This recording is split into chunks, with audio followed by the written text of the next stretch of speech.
BFM Business et Tech & Co présente Tech & Co, la quotidienne. Frédéric Simotel. Bonsoir et bienvenue dans Tech & Co, la quotidienne, une horaire un peu particulière, vous l'avez bien compris, avec cette émission que nous vous proposions ce soir avec Patrick Pouyanné et puis Bruno Bazin, Patrick Pouyanné, le patron de Total Energy, Bruno Bazin, le patron de Saint-Gobain, qui était face à 6 étudiants et on ne pouvait pas rater ça. Mais nous, on va repartir sur cette actualité tech, sur cette actualité intelligence artificielle pendant une heure jusqu'à 21h30 avec nos débriefeurs. On va parler de quoi? On va parler de ce robot, vous avez peut-être vu les images, il a gagné un semi-marathon, c'était en Chine. Et bien on va essayer de comprendre, il y a peut-être quelque chose qui est vraiment, on a peut-être franchi une étape dans ce domaine. On va revenir aussi sur OpenAI qui se défait peu à peu de l'emprise de Nvidia en allant signer avec d'autres acteurs. On essaiera de comprendre tous les enjeux derrière tout ça et puis on ira dans l'espace. Et oui, succès pour Blue Origin qui a réussi à décoller, à ramener son booster, mais un échec. Voilà que l'un des satellites qui était à bord de cette fusée New Glenn, mais lui n'a pas du tout été mis sur le bon orbite, il a fallu le détruire. Là aussi, ce sont des enjeux dont il faut parler ce soir. Allez, on est ensemble jusqu'à 21h30. Restez bien avec nous sur BFM Business. Tech & Co, la quotidienne. Le débrief de la tech. Voilà, un débrief de la tech avec nos spécialistes qui nous ont fait l'amitié d'arriver un petit peu plus tard et de manger un petit peu leur soirée ce soir. On les remercie. Stéphane Zibi, consultant, spécialiste en transformation numérique et en IA. Bonsoir Stéphane. Bonsoir Frédéric. Merci d'être avec nous également. Philippe Devos. Bonsoir Philippe. Bonsoir Frédéric. Fondateur de Phileos qui accompagne justement les entreprises dans toutes ces transformations avec l'IA et en cofondateur, alors là on remonte un petit peu à quelques années, de Wanadoo. Donc au cœur de tout cela. Cette année. Voilà. Et combien ? On va fêter les 30 ans cette année. 30 ans cette année de Wanadoo déjà ? 96. Ah oui, déjà, ça passe vite avec ce petit CD-ROM qu'on avait tous pour se connecter. Exactement. Et puis Philippe, vous tapez Philippe Devost, D-E-W-O-S-T sur Internet, vous verrez tous les ouvrages qu'il a écrits, pas mal de choses passionnantes. Et puis, il est à distance avec nous. On est très heureux de le retrouver. Bruno Guglielminetti. Bonsoir Bruno. Bonsoir, messieurs. Journaliste, animateur de mon carnet de l'actualité numérique, évidemment, précipitez-vous parce que c'est un autre regard. Alors souvent, ça ressemble un peu ce sont nos actualités, les actualités de la tech de façon générale, mais qu'un regard, vous allez voir, assez malicieux souvent de Bruno. Alors justement, messieurs, on va commencer avec, alors pour ceux qui font de la course à pied, un semi-marathon, les meilleurs en général, c'est aux alentours d'une heure, pour faire les 21 km. Et bien là, ce robot humanoïde, il a pulvérisé le record. Il l'a fait en 50 minutes et 26 secondes.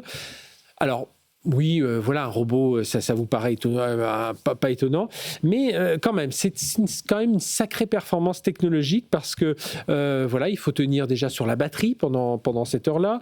On a vu que ce robot, allez voir les images, il y a une centaine de robots qui sont lancés dans cette course. Il y avait des humains en parallèle, mais il y a centaines des robots. Et on va regarder un peu tous ces records. On va surtout écouter ce que nous dit Anthony Morel de tout cela et on revient après en débattre avec nos invités. Vous avez peut-être vu les images circuler sur les réseaux sociaux, elles sont complètement folles. On y voit un robot humanoïde rouge vif qui fonce à 25 km/h dans les rues de Pékin, devant tous les participants humains à ce semi-marathon d'ailleurs, avec ses jambes motorisées, 2 bras qui marquent la cadence. Ça va très très vite. Ça va très très vite. Ouais. Alors une foulée un peu... pas très orthodoxe, diront les spécialistes, mais enfin, on ne va pas lui donner de leçon puisqu'il a explosé le record du monde, 50 minutes et 26 secondes pour terminer le semi-marathon. C'est 7 minutes de mieux que le meilleur humain, l'Ougandais Jacob Kiplimo. Donc c'est une performance qui est monstrueuse, évidemment non homologuée sur ce semi-marathon qui depuis l'an dernier est ouvert aux robots, c'est-à-dire que les constructeurs de robots humanoïdes peuvent faire participer leur création, ils ont leur voie spéciale pour éviter les collisions avec les êtres humains, mais ils courent. Alors il y a beaucoup de commentaires et certains en nous écoutant diront peut-être oui, est-ce que c'est vraiment un exploit qu'une machine aille plus vite qu'un humain? C'est comme de dire est-ce que c'est un exploit qu'une calculatrice soit plus forte que vous au calcul mental? Mais en réalité oui, il ne faut pas se tromper de débat, c'est pas une performance athlétique, c'est une performance technologique. Faire en sorte qu'un robot court pendant 21 km sans s'arrêter, avec un niveau d'équilibre absolument dément sur les jambes, les bras, les chevilles. C'est-à-dire que pour un humain, si vous voulez, c'est presque instinctif et on est une machine biologique extrêmement bien réglée. Mais pour programmer ça sur un robot avec de l'intelligence artificielle, c'est incroyablement compliqué. Ce qui frappe aussi, c'est l'évolution et la vitesse à laquelle ça va, puisque l'an dernier, sur la même épreuve, le robot le plus rapide avait mis 2h40, donc 3 fois plus de temps. Et puis le dernier point, c'est que c'est aussi une vitrine technologique pour la Chine qui a fait de la robotique humanoïde l'une de ses priorités stratégiques, c'est une des priorités de Xi Jinping, qui voit une révolution technologique au même titre que les smartphones ou que les voitures électriques, domaine où malheureusement la France et l'Europe sont quasiment absentes. Voilà, allez voir les images, c'est assez impressionnant. C'est Honor, le fabricant chinois, qui a conçu ce robot, système de navigation embarqué, un système de refroidissement comme dans les téléphones intelligents. Qu'est-ce qu'on peut dire d'autre ? Voilà, un robot humanoïde, c'est environ 40-50 moteurs qui le font tenir sur ses deux pieds, puis là, qui équilibre pendant 21 km. Voilà, un bras robotique, lui, c'est 6 moteurs à peu près. Donc, pour vous donner cette comparaison. Stéphane, oui, on dépasse le cadre de cette compétition originale. Ça nous montre l'avance chinoise, ça nous montre que le déploiement industriel, on va y arriver. Voilà, il y a beaucoup de choses que nous apprend cette course, cette démonstration. C'est une séquence, je ne dis pas qu'il y aura une séquence avant et après, mais elle marque en tout cas, c'est vrai, un tournant. En fait, déjà au Nord, on se fait de la pub, parce que c'est important pour eux de se faire de la pub pour montrer qu'ils ont une certaine maestria technologique. Une course, c'est un stress test quasiment en grandeur nature, parce qu'en gros, comme ça a été évoqué, la batterie, il fallait que ça tienne à un rythme, comme ça a été dit par Anthony, 21 km, 50 minutes. Des mécaniques qui chauffent aussi, parce que quand on court, il faut les refroidir. Une course, c'est la dextérité fine et là aussi la manipulation intelligente. Donc c'est quand même des choses. Et si on arrive à faire ça, on peut a priori tout imaginer. On ne va pas les transformer en policiers, on peut aussi les transformer en soldats, on peut les transformer en plein de choses. Il faut juste savoir qui est derrière, qui va programmer ça. Et en fait, pour moi, la Chine marque... En fait, ça m'a rappelé un truc bête. Je repensais à la couverture du Time Magazine en 57, quand c'était Khrouchtchev qui était en couverture, parce qu'il avait envoyé le Spoutnik. Les Américains, ils se sont dit, mince, qu'est-ce qu'on s'est fait ? Donc, quand ils ont envoyé le Spoutnik, c'était une avancée, c'était un changement. Il y a une l'effet Spoutnik. C'était pas grand-chose à l'époque, quand on y pense, c'était juste un petit truc. Et en fait, c'est pour moi, elle ne se contente plus de fabriquer, elle conçoit des choses qui sont quand même très poussées technologiquement, qui seront peut-être banales dans 10 ans pour nous tous, ou on ne sait pas, peut-être ça.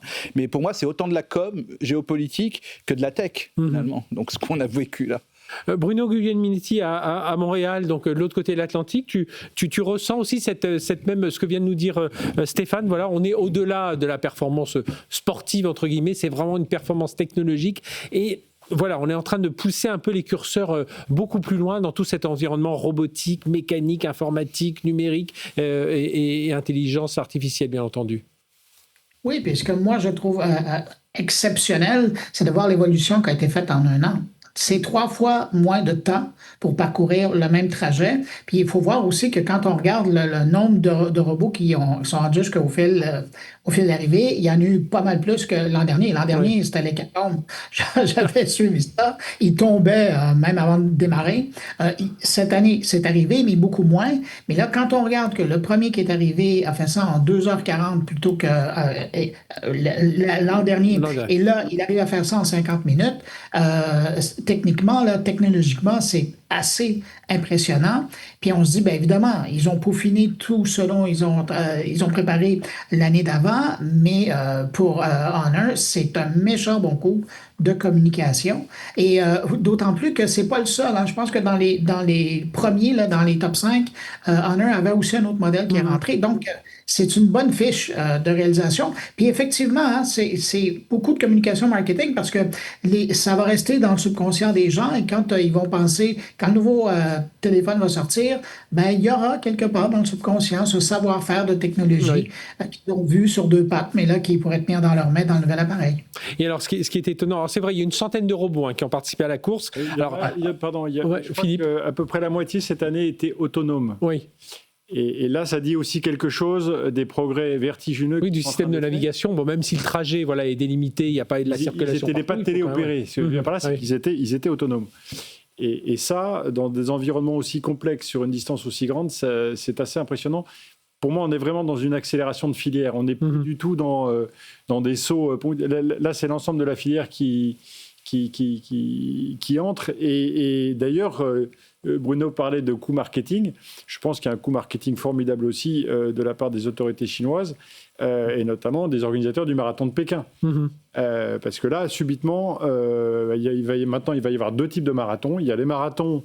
Alors là, c'est un semi pour l'instant. Les vrais sportifs courts, comme toi, Frédéric. Oui. Et puis, il y a les marathons à côté desquels on voit des machines, et donc ça fait partie du spectacle. Ouais. Et d'ailleurs, c'était, si vous avez regardé les images, allez voir les images, parce que déjà, elles sont impressionnantes pour ceux qui ont terminé la course. Il y a quelques images qui valent le coup aussi, un peu bêtisier. Il y en a notamment un qui se désintègre. Il chute et il se désintègre, mais complètement. On le ramasse avec une civière un peu. Si vous avez regardé l'arrivée du marathon de Paris, c'était il y a quelques jours, vous voyez aussi certains athlètes ou certains concurrents, oui, participants, on a cherché le terme, on les voit aussi qui se désagrègent un peu, on voit ça, mais ce qui est dingue aussi, c'est que si vous voyez ces images, vous voyez tous les reportages, là, moi j'ai trouvé très étonnant. Alors évidemment, on ne va pas sélectionner les gens qui sont pessimistes sur l'avenir et tout ça, mais ils ont trouvé vraiment plein de témoignages de gens qui venaient là et qui disaient mais c'est formidable, regardez, c'est le futur, c'est le progrès. Enfin, il y a ça aussi, le côté, parce qu'on le voit bien aujourd'hui, de l'acceptation de ces technologies, et notamment celle de robots humanoïdes, ça va être compliqué. Et là, c'est un moyen aussi de montrer que la technologie est là, il y a ce côté acceptation aussi. D'ailleurs, pour rester sur cette veine-là, on est sorti du registre très froid, très futuriste, des robots blancs et noirs, très aseptisés, où là, on est dans la vraie vie. Dans du rouge. Ils ont parfois l'air un peu gauche, un peu ridicule, un peu rigolo, mais ils sont colorés, il y a quelque chose de très vivant. Mais c'est fascinant quand même de se dire que puisque c'était pas gagné d'imaginer que la robotique humanoïde, une des formes que prendraient les robots à mesure qu'ils se déploieraient dans différents environnements, qu'il y aurait autant de place gardée pour l'humanoïde. Oui. C'est vrai je trouve que là on est. Alors après, allez voir, il y a plein de choses. Il y a ce week-end aussi un robot basketteur aussi avec Toyota qui a fait ça. Alors lui, il est monté sur des petits trous. Alors, il est humanoïde, à part qu'il est monté sur des petits trous. Et lui, il fait des lancers francs. Il n'en rate pas un seul, puisque à partir du moment où il a comme Wemby. Voilà. Comme Wemby. Oui, c'est un environnement qui est plus clair. Alors cela étant, y avait-il que des robots de construction chinoise qui couraient, ou est-ce qu'on Je crois que c'était principalement des constructions. C'était des Chinois. Et moi, je trouve qu'il y a une performance aussi, parce que je discutais avec des spécialistes de la robotique, alors pas de cette course-là, mais il y a quelques semaines à Global Industries. Ils me disaient, il faut savoir que les robots, oui, ils exécutent des tâches de la même façon, mais au bout d'un moment, ça chauffe quand même un peu. Et parfois, il y a un moment où ils perdent un peu de leur dextérité. Il faut laisser refroidir, il faut batterie aussi, reprogrammer, il y a la batterie. Et surtout sur une distance pareille. Ce qui s'est passé là, c'est l'équivalent d'Usain Bolt faisant Paris-Roissy sans s'arrêter à vitesse à fond, de bout en bout. Bruno, une dernière remarque là sur ces robots? Oui, mais justement, je trouve ça intéressant la remarque que tu as faite par rapport à l'énergie que ça demandait. Parce que moi, je me souviens encore récemment, je faisais une visite dans une usine où il y avait des robots humanoïdes qui étaient là pour s'occuper de paquets et les transporter d'un port à l'autre. Et ce qui me surprenait, c'était de voir comment ils avaient peu d'autonomie. Ils pouvaient faire du travail, mais rapidement, ils devaient aller se reposer. Et là, il y en avait un autre qui se levait et qui repartait à la tâche. Et de les voir courir pendant 50 minutes, ça, c'est celui qui est arrivé le plus vite. Là. Il y en a d'autres qui ont pris plus de temps. C'est là où il y a de l'avancement. Et quand on parle de l'autonomie, c'est de les voir tenir, oui, dans la durée, mais aussi dans l'efficacité. Et ça, je pense que c'est un grand pas en avant qui a été fait avec cette démonstration-là. Voilà, c'est pour ça qu'on voulait faire un zoom dessus, parce que justement, voilà, il y a le côté un peu, ce regard qu'on peut avoir sur cette course-là qui fait un peu sourire. Mais justement, quand on prend ce recul par rapport à la technologie, on a vraiment, tu l'as dit Stéphane, il y aura un avant et après ce semi-marathon de Pékin. Et même, il y a une vidéo, je ne sais pas si vous l'avez vue, mais qui est assez frappante. On est dans un atelier textile en Inde. Il y a des ouvriers qui sont avec une caméra sur le front, et ces caméras analysent. On les voit avec des machines à coudre, etc. Ils sont des centaines dans un même hangar, et on les voit en train donc de coudre, etc. Simplement, ils sont en train de donner des informations à des robots pour pouvoir programmer. Oui. Et en fait, ça m'a rappelé le début de la révolution textile, où à l'époque, on avait le métier à tisser qui a été créé à l'époque et qui a été l'aube de la révolution industrielle. Là, on est en train de voir comment ils sont en train d'éduquer, en Inde aussi, les futurs robots qui vont remplacer les hommes et les femmes qui vont être... donc en gros, il y aura plus que des produits comme sur Shine qui valent que dalle. Et ben là, ça vaudra peut-être... on sera en négatif bientôt en prix, je ne sais pas. Mais ça sera encore moins cher. Les premiers robots commercialisés en début d'année, on était autour du prix d'une Dacia. Ouais. Et ça va aller très très vite. Mais on parlait 100 000, mais là on parle de 20 000. Non, 20 000 euros, 20 000 $. Oui, mais il y avait une vente flash je crois que c'était Unitree, si je ne dis pas de bêtises, en début d'année, où il y avait un robot qui était commercialisé, ou l'équivalent de 12-15 000 euros. En série limitée. Non, mais là, en fait, on est face à une bascule qui est industrielle. Les Chinois ont décidé qu'ils gagneraient la robotique, quitte à laisser éventuellement la domination suprême dans l'IA aux Américains. Et ils sont en train d'y aller en volume avec une concurrence absolument incroyable. C'est-à-dire qu'eux, ils cherchent peut-être moins l'IA générale. Ils cherchent l'IA appliquée à des domaines. Là, c'est l'IA appliquée à la robotique, c'est l'IA appliquée au monde de la recherche, c'est l'IA appliquée au monde du textile, pourquoi pas. Enfin, ils sont beaucoup plus dans ce domaine-là. Au monde physique.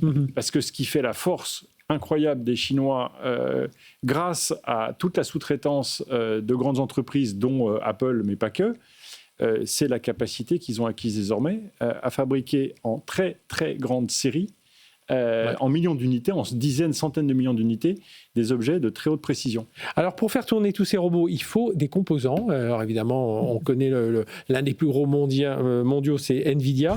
Mais justement, NVIDIA est un peu mise au défi par ses grands clients. OpenAI va dépenser ainsi plus de 20 milliards de dollars en puces. Alors, Cerebras.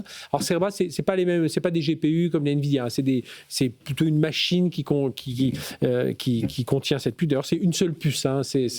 Il faut le voir ça comme ça, alors que NVIDIA, il faut en connecter plusieurs milliers.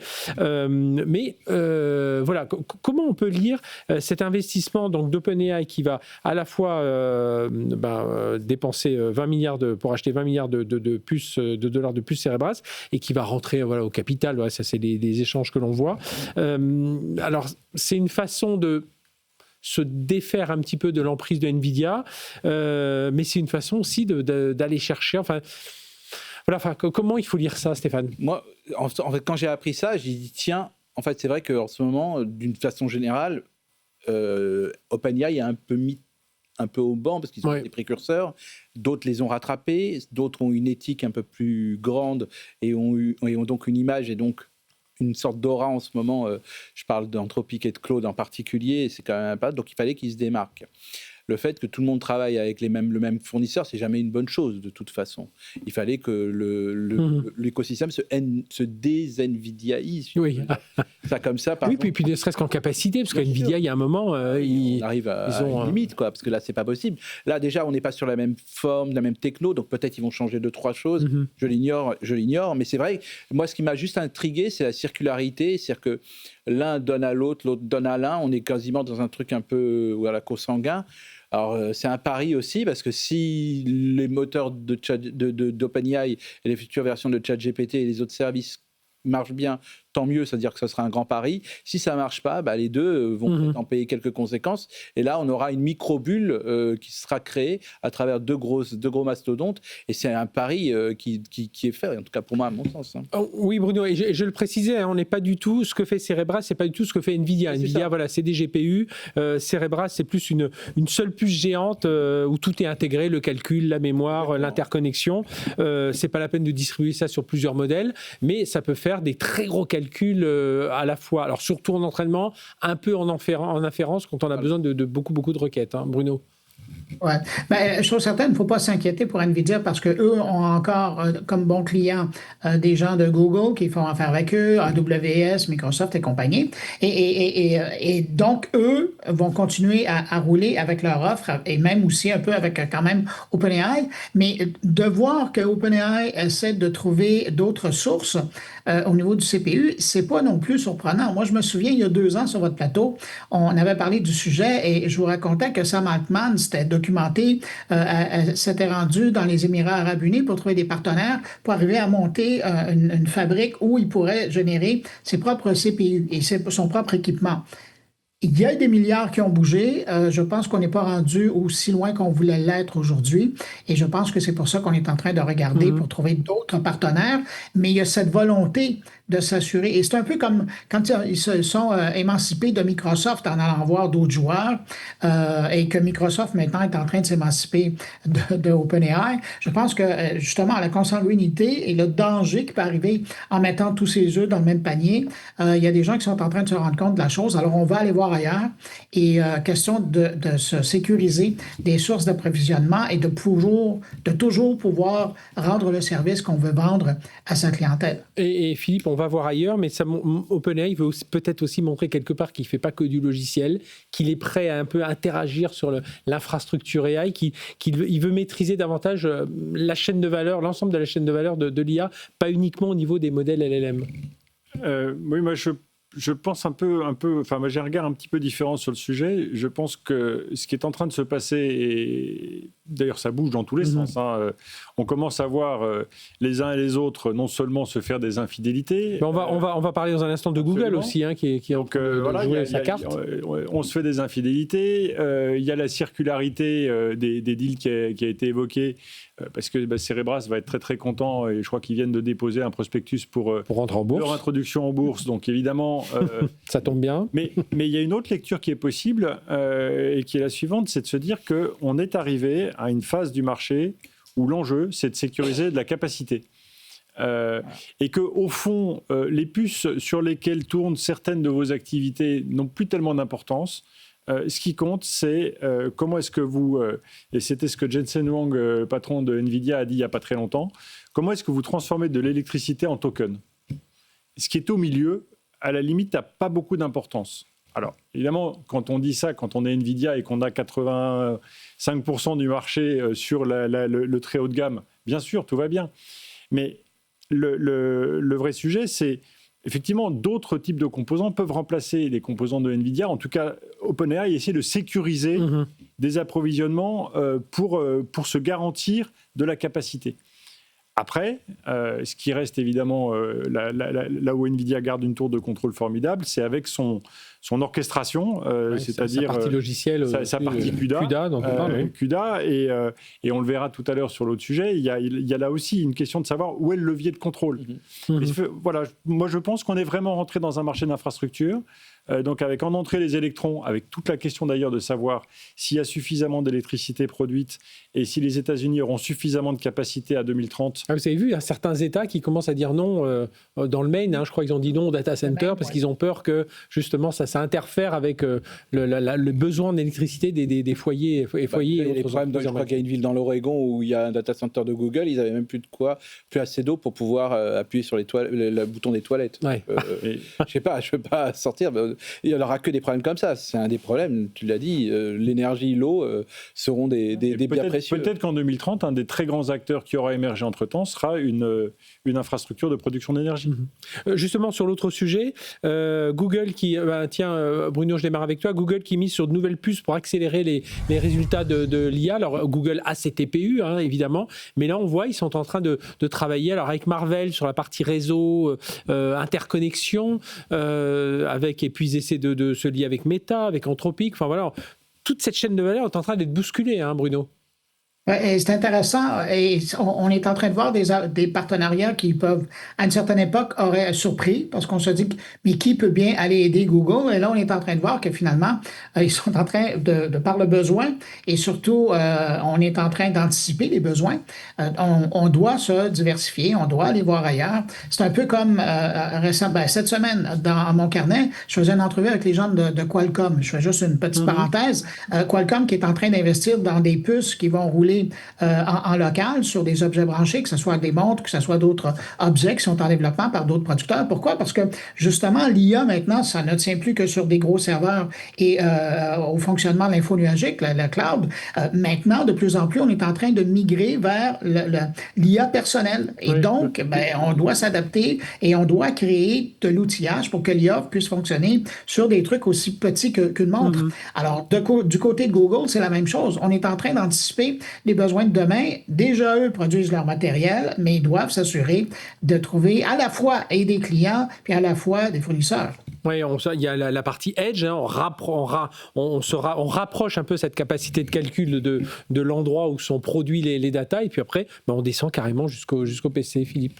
Et oui, et d'ailleurs, c'est intéressant de voir que Google est absolument partout dans cette chaîne, sauf sur le PC. Alors, ils ont le Chrome, mais voilà, il faut encore... Android, mais pas en termes de matériel. En revanche, ils jouent sur tous les fronts. Alors la première chose, peut-être, c'est qu'il faut bien comprendre la différence entre un TPU et un GPU NVIDIA. Le TPU, il fait encore moins de choses. Il ne fait qu'une chose, au fond, c'est du calcul matriciel. Et il le fait extrêmement, extrêmement vite. Là où le GPU fait un peu plus que du calcul matriciel et gère d'autres sujets.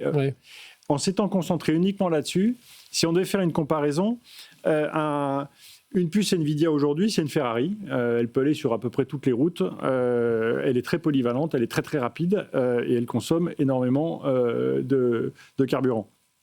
TPU, c'est un TGV. Il est beaucoup beaucoup plus gros. Il transporte beaucoup plus. Il a un coût par transport aux passagers qui est beaucoup moins élevé. Mais en revanche, c'est uniquement sur des rails prédéfinis qui sont les rails de Google.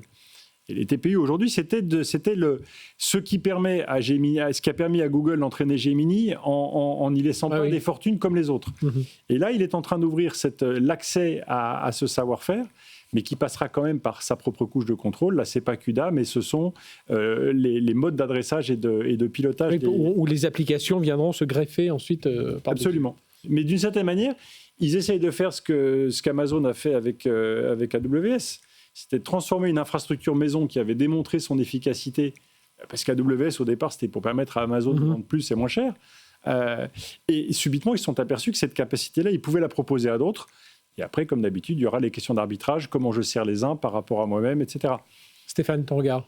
À mon regard, c'est une démonstration supplémentaire que maintenant, on avait les GAFAM qui pouvaient éventuellement se tirer la bourre entre eux. Maintenant, c'est peut-être presque les GAFAM contre NVIDIA. C'est ça, j'ai l'impression que c'est une première chose, parce qu'elles construisent tous leurs puces. Je crois qu'Amazon s'appelle Trainium. Microsoft a des siennes aussi. Voilà. Donc, en gros, on va avoir tous, chacun ses puces, et ça fait partie quasiment entre le data center, l'énergie, les puces, bien sûr, la partie logicielle. Oui, tu voulais... Avec un petit coup de pied de l'âne qui a été donné, moi j'en parlais la semaine dernière, quand il y a un papier de recherche de Google qui est sorti il y a un peu moins d'un mois et qui permettait de faire de la compression c'est ça. Des paires key value au moment de l'inférence, c'est-à-dire là où le token coûte le plus cher, là où il faut garder la mémoire du contexte.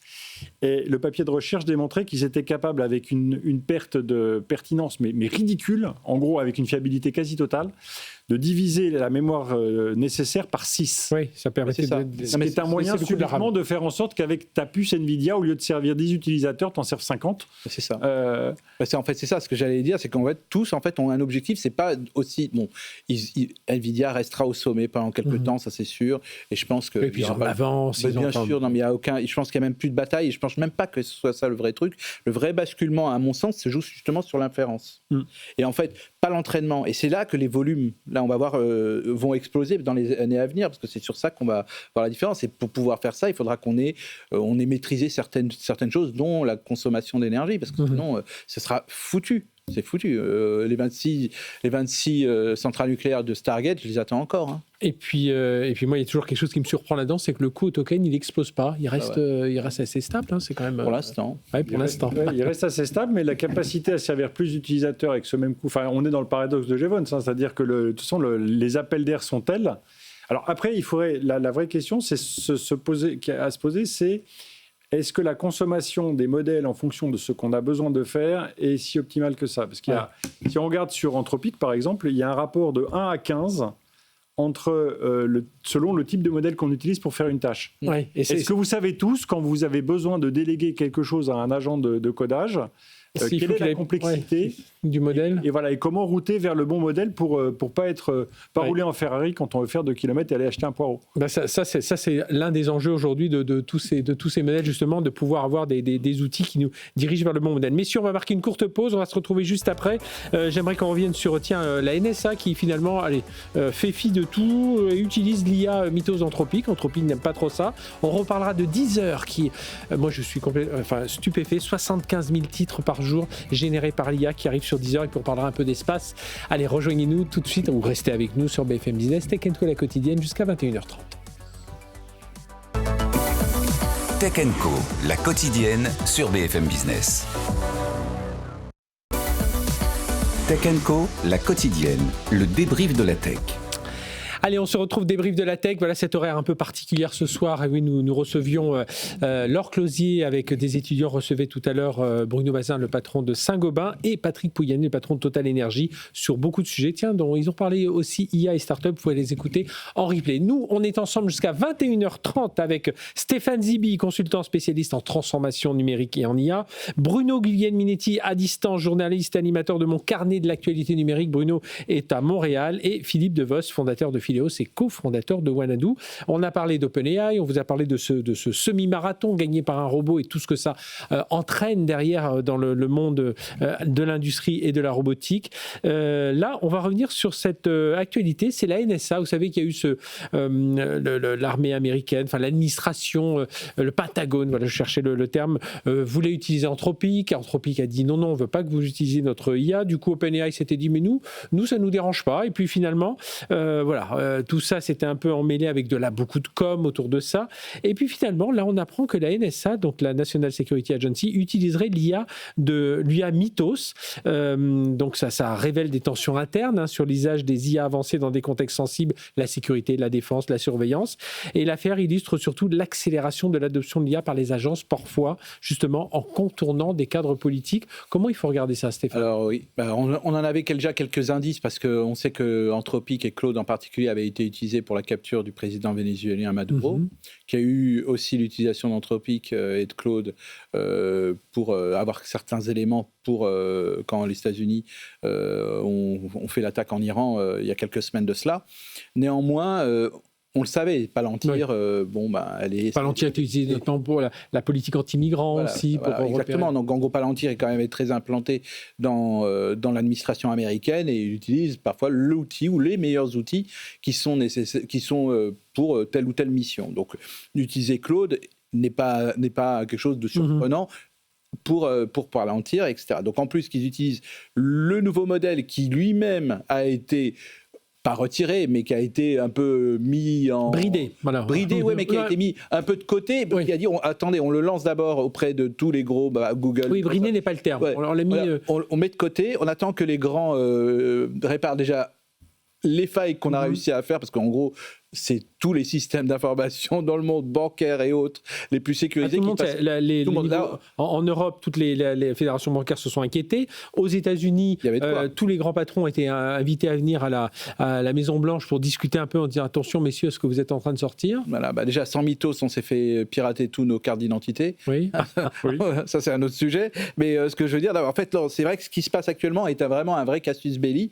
Et ce qui est en train d'arriver, c'est que Anthropic a été quand même interdit d'être dans la chaîne d'approvisionnement, comme ils appellent ça. Donald Trump avait même dit banni de tout contrat avec l'armée. Ceux qui travaillaient avec eux, ils étaient bannis au niveau militaire. C'était même un tweet du secrétaire d'État américain. Donc quand même, c'est pas voilà. Donc en gros, quand même, on était au niveau. Surtout quand on connaît le poids aux États-Unis de l'investissement de tout le système, l'écosystème militaire, de renseignement dans ces technologies. En fait, ce qui est juste, c'est qu'en gros, on voit que l'administration américaine d'un côté blacklist et de l'autre côté l'utilise. Et en fait, ce qu'ils utilisent, on voit quand même que le meilleur modèle, c'est finalement ceux proposés par Anthropic. Et il y a une sorte de... finalement, qu'est-ce que ça entraîne ? Ça entraîne un désamour de ChatGPT avec en moins de 24 heures, plus de 300% pardon, d'effacement. L'outil des cocktails Molotov lancés sur la maison de Sam Altman. Donc en plus parce qu'ils passent pour des traîtres et pour des fabricants d'armes ou je ne sais quoi. Et derrière, Anthropic, avec Claude, qui devient numéro 1 de l'App Store, avec cet outil en plus de transfert de ta mémoire ChatGPT vers Claude, qui était très malin, et qu'en moins de 60 secondes, il y avait tout ton historique qui pouvait éventuellement passer. Non, c'est un paradoxe total, c'est que c'est un concurrent direct d'OpenAI qui est en train d'acheter des puces Google en même temps, tourne vraiment aussi sur Google. Donc en gros, comment dire, pour moi, c'est un truc, en gros, pour moi, c'est Anthropic, c'est quasiment tout est en train de se passer en ce moment, pour que Anthropic devienne la boîte tendance pour travailler, la boîte tendance pour qu'on utilise pour les développeurs, pour les développeurs, pour tout. Ils ont sorti Claude Design, qui est une véritable tuerie. Je ne sais pas si vous avez essayé, mais Il y a Figma qui en a pris un coup sur la tête. Ça, ils viennent de Claude tuer. Design, dis-nous, qui fait Tu peux tout faire, tu peux, Voilà. tu peux tout designer, tout. Ah oui, c'est avec les PowerPoint et tout Exactement, ça. Enfin, plus que j'ai ça, besoin oh là de- là. besoin de Figma. Alors, Philippe, et puis ensuite, on ira outre-Atlantique avec Bruno, qui a certainement beaucoup de choses à nous dire aussi sur ce sujet-là. Philippe. Première remarque, la NSA fait ce qu'elle veut depuis toujours, qu'on sache qu'elle existe ou pas. Deuxième remarque, Anthropic est une US person au sens juridique du terme, et c'est toujours dans ces moments-là qu'on s'aperçoit que avoir des champions mondiaux chez soi et sous sa juridiction, c'est quand même un avantage utile. Hein, la souveraineté, elle commence là, elle commence pas dans les déclarations. Et puis on se souvient aussi, je crois que c'est Turchin qui écrivait ça, que les États-Unis sont un complexe militaro-industriel abrité par une constitution. Et une fois qu'on a dit On ça, le voit vraiment. On a l'exemple concret en ce moment, oui, devant nos écrans, tragiquement. Absolument. Et la raison pour laquelle Anthropic avait émis des réserves et a été l'objet d'un bras de fer avec la présidence Trump, c'était le fait qu'ils ne souhaitaient pas que leur modèle soit utilisé pour de la conduite d'armes autonomes sans supervision humaine. Ça, c'était la première ligne rouge. Et la deuxième ligne rouge, c'était pas de surveillance domestique de masse. Ça n'empêche pas, encore une fois, le gouvernement et les agences américaines de s'intéresser de très près à ce qu'ils font et d'avoir la compétence pour le faire et les tester. Et on est dans un moment où tout le monde... On est dans une course aux armements, à ces armes invisibles, quoi. Enfin, invisibles, on les connaît, mais... On est dans une course aux armements dont le terrain de jeu est celui de la cyber, comme Stéphane le rappelait tout à l'heure. Aujourd'hui, si on veut mettre par terre un pays, c'est pas très compliqué. Il suffit de piquer toutes les données de ses citoyens. Ça, c'est fait. Il suffit d'accéder... On parle là de... on parle du piratage de la NTS. Anciennement NTS, maintenant France Titre. Mais moi, je préférais NTS parce que dans la NTS, il y avait sécurisé. Bon, mais un gros piratage, c'est 19 millions de 19 profils millions, qui ont été... nom, adresse, tout ce qui permet d'établir des documents d'identité. Donc vous vous en prenez aux infrastructures énergétiques et surtout vous mettez par terre les systèmes et les réseaux. D'où l'enjeu de la cyber.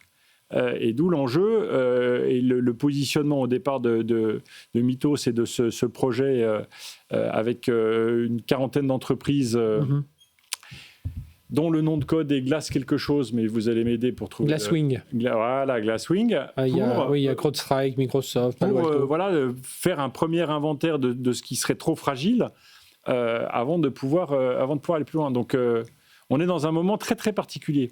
Bruno, ton regard, justement, outre-Atlantique, au plus proche, justement, pas très loin de Washington, quelque part. C'est toi le plus proche de Washington, de nous tous. C'est sûr que ce matin, quand j'ai entendu parler de cette histoire-là, j'avais une bonne pensée pour les gens qui s'occupaient des campagnes de communication d'Anthropic parce qu'ils avaient tellement eu l'occasion de lécher l'image de l'entreprise par rapport à la compétition. Puis quand ils ont justement présenté Mythos et les capacités en disant « Oui, mais vous savez, c'est tellement puissant que nous, on a réservé cet outil-là uniquement aux gros joueurs qui vont l'utiliser pour s'assurer que leur système est béton. » C'était beau, c'était noble. Là, du jour au lendemain, quand on commence à avoir une histoire que la NSA, dans les bureaux, l'utilise pour faire son travail de recherche, d'enquête, probablement pour mener ou préparer certaines opérations. Là, je ne suis pas certain que ça fait l'affaire des gens des communications d'Anthropic, c'est une chose. Mais de l'autre côté aussi, et là, c'est c'est le roman politico qu'on a suivi à l'époque de ce conflit entre Anthropic et la Maison-Blanche, c'est de voir à quel point ça a été politique et uniquement politique. Il y a quelqu'un qui est à la Maison-Blanche qui voulait montrer des gros bras parce que quand on se rend compte, l'armée a quand même demandé, et le ministère de la Défense américaine a quand même demandé, exigé de pouvoir utiliser tous les outils d'Anthropic pendant 6 mois. Puis, parallèlement, avec d'autres agences qui disaient, puis évidemment, ils ne se sont pas vantés de la chose, mais l'information s'est ébruitée entre-temps, et ont continué à utiliser différents outils d'Anthropic. Et là, on a la confirmation que la NSA fait de même de son côté avec l'outil le plus abouti d'Anthropic qui est hyper puissant. Alors, c'est pas des bonnes nouvelles pour l'entreprise qui... Bruno, ça veut dire que toutes ces chartes éthiques, elles sont plus crédibles que les entreprises essaient d'ériger quand on est... Enfin, notamment face en tout cas pour ce qui se passe en Amérique du Nord. Et tu vois mon punch. C'est là où j'allais. C'est que là, ce qu'on vient de faire, c'est qu'on vient de faire tomber un château de cartes avec ça. Et j'avoue que c'est peut-être une bonne nouvelle pour les gens d'OpenAI qui passent un mauvais quart d'heure, mais c'est pas une bonne nouvelle pour la société en général. Messieurs, un dernier mot là-dessus? Non, en fait, là, ce qui se passe, là, on va rentrer dans des on parlait des robots qui couraient, qui deviennent de plus en plus agiles. On parle d'IA qui se rentre dans des questions quand même qui vont au-delà de ce qu'on pouvait imaginer il y a quelque temps. C'est une accélération quand même de dingue de ce qui est en train de se passer. Les personnes qui seront à la tête de boîtes d'IA ou de robots, suivez mon regard, qui sont en capacité d'avoir des batteries très puissantes, sont peut-être les futurs plus grands dictateurs ou potentiellement dictateurs. On n'aura pas besoin d'avoir un territoire, on n'aura pas besoin d'avoir des élections. Et il y en a un, en tout cas, je crois qu'il a été convoqué aujourd'hui en France par la justice, qui a tous les éléments. Il a tous les éléments pour pouvoir être un parfait dictateur. Ça nous fait penser à ces méchants dans les James Bond, exactement, celui qui un jour allait dominer. Il a un peu le look aussi, remarquez. Oui, alors je suis pas si inquiet vis-à-vis de lui. Enfin, en tout cas, ça, il faudrait qu'Optimus gagne un marathon. Et pour l'instant, c'est quand même loin d'être fait. Non, on vit un moment très bizarre, mais qui me fait penser un petit peu à ce qui s'est passé au moment de la crise sanitaire. C'est-à-dire qu'il y a un moment où un danger est tel qu'on fait tomber plein de garde-fous. Parce qu'il ne faut pas... parce qu'il y a une urgence. Voilà, donc il y a une molécule qui est un peu interdite en labo, mais qu'on utilise aux urgences, parce que c'est les urgences et on veut s'y préparer. Et on est dans ce même moment. Le vrai sujet, c'est comment est-ce qu'une administration, un État dispose de gouvernance et de systèmes de garde-fous et de contrebalanciers qui permettent d'éviter de partir justement dans des dictatures ou dans des approches de type dictature en bypassant absolument tous les mécanismes de contrôle. Je ne dis pas qu'il faut contrôler plus et être trop lent. Ce que je dis, c'est qu'à l'inverse, on voit très bien que la tactique qui consiste à agir tout de suite parce qu'on sait que derrière les procédures administratives et la justice auront 3 mois de retard structurellement. C'est le jeu dangereux auquel se livrent certains locataires dans certains grands pays occidentaux. En tout cas, on le voyait parce que c'est Léa Benaïm, la journaliste, qui nous aide évidemment à préparer cette émission. On a regardé cet après-midi sur la presse américaine cette histoire de NSA Diamitos. Ils sont tous dessus, les Américains. On voit quand même qu'il y a cette prise de conscience là-bas. Prise de conscience aussi en France, parce que je ne sais pas si vous êtes au courant, mais près de la moitié des titres générés par IA chaque jour sur Deezer près de la moitié des titres générés par jour sur Deezer sont faits par l'IA. C'était 20% il y a un an. Alors cette explosion inquiète les auteurs qui ont peur de se retrouver noyés sous toutes ces chansons, ce flot de chansons frauduleuses. Alors Deezer a mis en place depuis un an quelques garde-fous. On va voir avec quel succès. On écoute ce que nous en dit Nathan Cocampo et on en reparle ensuite entre nous. Chaque jour, 75 000 morceaux entièrement générés par IA arrivent sur Deezer, créés pour détourner les droits d'auteur, mais ils ne sont écoutés par personne, car la plateforme a développé son propre outil de détection. Résultat, 13 millions de titres ont été signalés l'an dernier, comme le résume Alexis Lanternier, son directeur général. On va les sortir des algorithmes de recommandation pour éviter cette logique de fraude qui essaie de faire semblant que des gens écoutent la chanson pour qu'après elle soit recommandée. On met un petit tag qui identifie ces chansons comme IA. Donc la somme de ces mesures fait qu'on a moins d'1% des streams qui sont sur des chansons IA. Pas question pour autant d'interdire ces morceaux, pour ne pas passer à côté des rares exceptions non frauduleuses générées avec l'IA. Conserver une liberté d'écoute tout en protégeant les auteurs, le français montre que c'est possible et regrette ne pas être suivi par ses concurrents. Il y a peut-être un sujet pour toutes ces plateformes pour qui les États-Unis sont un pays très importants, qui sont majoritairement implantés là-bas. Il y a peut-être une atmosphère actuelle qui fait que faire quelque chose qui pourrait freiner le développement de l'IA soit mal perçu, notamment par les pouvoirs politiques, etc. En attendant un éventuel mouvement collectif, la plateforme a choisi de vendre sa technologie de détection aux ayants droit ou encore à des sociétés comme la SACEM. Stéphane, 75 000 titres chaque jour postés sur Deezer sont générés par l'IA. C'est la moitié. Hein. Il y a 150 000 titres, ce qui m'a paru beaucoup déjà. Moi aussi, ça me paraît beaucoup. Mais oui, 150 000 titres par jour. Alors, c'est ce qu'il nous disait. Alors j'ai plusieurs choses à dire, mais là, il y a une chose quand même qui est importante. C'est, je me souviens, une des premières fois où on a essayé d'utiliser l'IA dans la partie artistique, on s'est mis à vouloir créer une 214e chanson des Beatles à partir des 213 premières. On l'a écoutée. Ça ressemblait à des Beatles, ça pouvait sonner comme des Beatles, mais ce n'était pas des Beatles parce qu'il manquait quelque chose, un peu d'âme, la sensibilité humaine qui est, je pense, difficilement reproductible par les différents moteurs de création de musique. Bon, mais ça s'écoutait quand même. Ça s'écoutait, mais ça s'oubliait surtout. Ça s'oubliait, donc ça, il faut dire les choses. Ils avaient essayé de faire la même chose avec Vermeer, créer un nouveau tableau. Bon, c'était comme du Vermeer, mais c'était pas du Vermeer. Donc en gros, non, c'est vrai que c'était un petit peu particulier. Moi, j'ai deux choses. Donc, quand j'ai écouté le directeur général de Deezer, j'ai pensé pendant une demi-seconde, tiens, il veut faire une petite passer pour le Robin des Bois, comme Anthropique, etc. Et peut-être qu'il veut marquer le coup, etc. Mais il faut dire les choses comme elles sont. Il y a eu un numéro 1 au Billboard avec un chanteur un peu country. Oui. C'est Velvet. Je me souviens plus comment il s'appelle. Sunshine Velvet, un nom comme ça. Voilà. Je ne sais plus comment il se souvient le nom, mais ils existent bien. Donc on sait que ça peut avoir... que les gens peuvent l'écouter, l'entendre et peuvent le porter en haut des... Et derrière, il y a de la monétisation, hein, rappelons-le. Mais c'est pour ça que je vais y venir. Je vais y venir, parce que bon, quand même, voilà. Et donc, mais il faut aussi penser, je reviens sur les Beatles, il faut aussi penser que le dernier morceau officiel des Beatles a été créé grâce à l'IA, parce qu'on avait pris une petite cassette de John Lennon, on avait réussi à isoler sa voix du piano qui était tout pourri jusqu'à présent, ils n'avaient jamais réussi. Ils ont repris une petite séquence de George Harrison où il avait joué à la guitare, et les deux derniers vivants ont complété, et donc on avait un vrai titre des Beatles grâce à l'IA. Il y a aussi, moi je sais, j'ai une amie qui est avocate en plus, qui a composé une très belle chanson en plus, très belle chanson, elle me l'a fait écouter, je l'ai trouvée super. Donc on peut avoir des bonnes surprises grâce à l'IA, donc il ne faut pas jeter l'IA. L'IA, comme on ne va pas le jeter l'IA dans le cinéma. Disney a annoncé qu'une partie de son film dernière production va être avec de l'IA. C'est comme l'arrivée des effets spéciaux. Oui. Il faut simplement que le retour de Val Kilmer.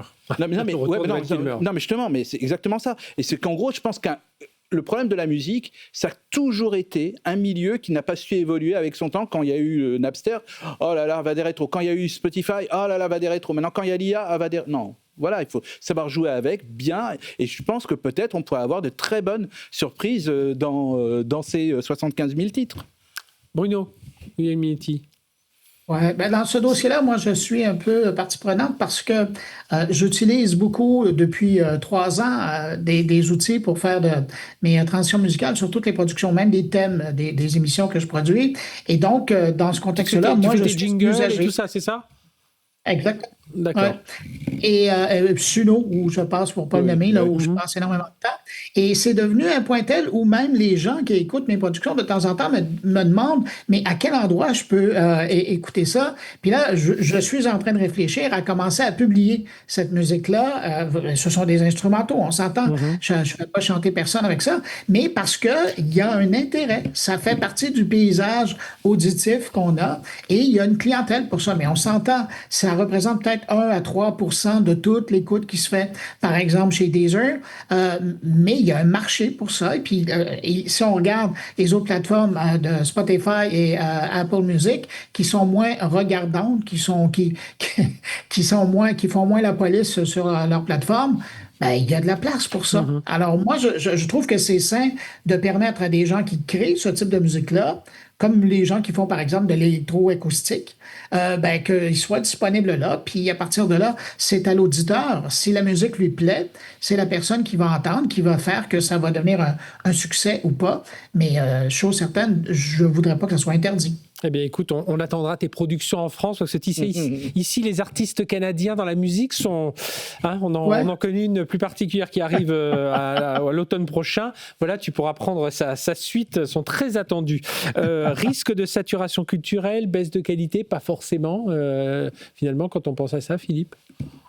Je suis assez partagé là-dessus, parce que je pense que La vraie question, qui est un peu soulevée d'ailleurs dans l'intervention du patron de Deezer, c'est de la lutte contre la fraude. C'est les nouvelles fermes de contenu, c'est plus des fermes de contenu web, c'est des fermes de contenu audio. Il se trouve qu'il y a une caisse automatique qui est le mécanisme de redistribution en fonction des écoutes. Donc permettre de découvrir des choses dans des catégories originales pour ceux qui ont envie de tester, très bien. Je pense surtout que là où le volume vient noyer la production originale, j'imagine que c'est beaucoup plus dans les playlists automatiques où une fois qu'on a épuisé ce qu'on avait envie d'écouter, le truc continue tout seul en musique de fond et donc on commence à compter des écoutes de morceaux qui n'ont absolument pas été choisis. Donc évidemment l'effet volume vient tout noyer. Au calme, une playlist rock'n'roll, une playlist, voilà, c'est tout ça où ils vont aller chercher ces titres-là. Mais à ce moment-là, là on est déjà... Enfin, comment dire, on est déjà presque plus dans la musique, on est plus dans la recherche d'ambiance. Et c'est pas la même chose que de se dire j'ai envie d'écouter un artiste, un album ou des artistes dans tel type, dans tel style de musique. J'ai envie de revenir dans les années début des années 2010, peu importe. Là, c'est autre chose. Si tu veux écouter un truc calme, effectivement.